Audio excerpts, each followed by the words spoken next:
Конкурс «Косплей» во второй раз провели в Ленске. На участие в красочном мероприятии было подано 8 заявок. На площади Ленина поддержать участников собрались линчане. Они с криками восторга встречали каждого на сцене.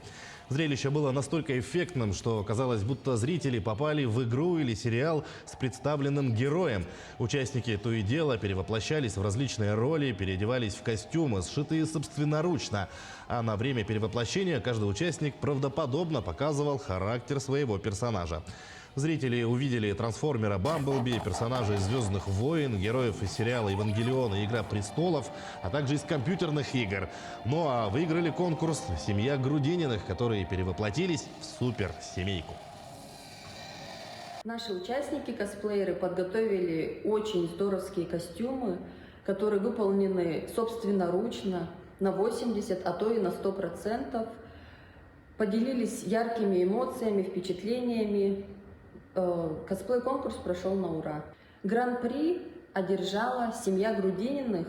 Они подготовили костюмы из мультфильма «Суперсемейка».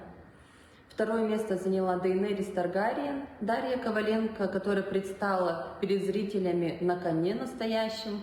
Третье место заняла Цвилых Екатерина с костюмом Диабло. Очень детализированно исполнен, все были в восторге.